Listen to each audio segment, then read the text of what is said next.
সমানুপাত এরকম ধর a is to b আছে ডবল ইজ টু ওটা ঠিক আছে double is two c is two d আছে চারটা পদ থেকে প্রথম পদ দ্বিতীয় পদ তৃতীয় পদ আর চতুর্থ ঠিক আছে তো এটাকে আমরা এটা সমান আমরা কি লিখতে পারি এটা সমানই হয় a বাই b সমান হচ্ছে c বাই d প্রথম পদ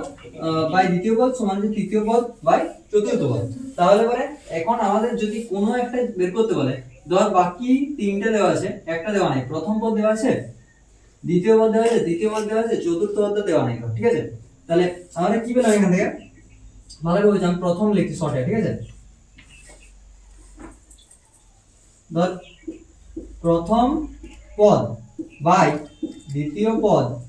সমান হচ্ছে কি তৃতীয় পদ বাই চতুর্থ পদ তো আমাদেরকে যদি চতুর্থ পদ বের করতে বলে তো চতুর্থ পদ সমান হবে চতুর্থ পদ সমান কি হবে ধর এখানে চতুর্থ পদ বের করতে বলছি ওই জন্য আমি এটাকে সার্কেল করলাম তো এটাকে বের করতে বলছি তো এটাকে বের করতে গেলে আমাদের কি হবে লিখতে হবে যে চতুর্থ পদ সমান কি এটাই তো লিখতে হবে তাই তো যে চতুর্থ পদ সমান কি এইভাবে তো লিখতে হবে তাহলে আমি পেয়ে যাচ্ছি ওটা আমি কি করে বের করব চতুর্থ পদ সমান কি লিখতে গেলে সমান আগে চতুর্থ পদকে আনতে হবে তো এটাকে আমরা এখানে লাগিয়ে নিই ঠিক আছে এখানে এনেছি তাহলে এই এটাকে আরেকবার লিখছি তাহলে বুঝতে পারবে বাই চান্স আমাদেরকে চতুর্থ পদ বের করতে বলেছে ঠিক আছে তাহলে চতুর্থ পদকে আমরা এনে নেব এখানে ঠিক আছে তো চতুর্থ পদ সমান লিখছি চতুর্থ এখানে লিখছি ঠিক আছে চতুর্থ পদ সমান কি লিখবো এই যে প্রথম পদ এখানে কি হিসাবে গুণ হিসাবে আছে ওদিকে চলে যাবে সমান ওদিকে কি হিসাবে যাবে ভাগ হিসাবে তাহলে এখানে চলে যাবে প্রথম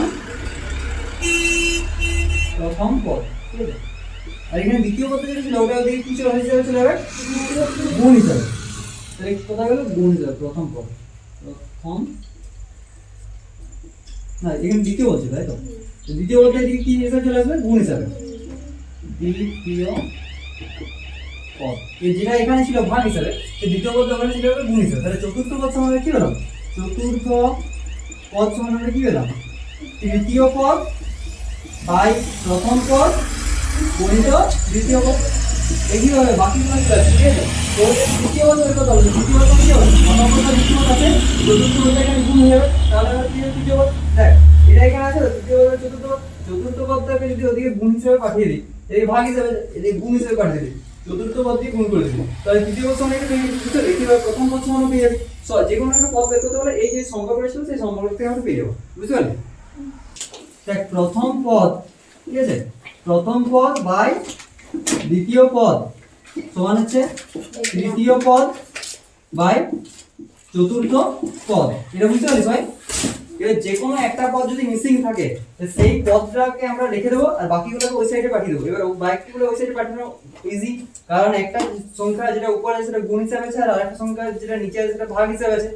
ভাগটা ওইদিকে গেলে গুণ হিসাবে যাবে ওইদিকে বলতে সমানের ওইদিকে আর গুণটা ওইদিকে গেলে ভাগ হিসাবে যাবে এটা আমরা জানি যদি চতুর্থ পদ বের করতে হয় চতুর্থ পদটাকে উপরে আনবো আর বাকিগুলো সবগুলো ওইখানে পাঠিয়ে দেবো বুঝতে পারলি যেটা বলবো সেটাকে আমরা উপরে রেখে পরে বাকিগুলোকে অন্য সাইডে পাঠিয়ে দেবো ঠিক আছে গুণটাকে ভাগ হিসাবে ভাগটাকে গুণ হিসাবে তাহলে পরে আমরা একটা পদ পেয়ে যাবো যে পদটা বের করতে হবে বুঝতে পারলি যেমন তো যদি প্রথম পদ বলে তাই প্রথম পদ বের করতে হবে প্রথম পদ সমান লিখতে হবে তো দ্বিতীয় পদটা নিচে আছে এটা কি হিসাবে আছে ভাগ হিসাবে আছে ওদিকে আমরা এটাকে গুণ হিসাবে পাঠিয়ে দেবো বুঝতে পারলি দ্বিতীয় পদ তাহলে প্রথম পদ সমান হলো তৃতীয় পদ বা চতুর্থ পদ গণিত দ্বিতীয় পদ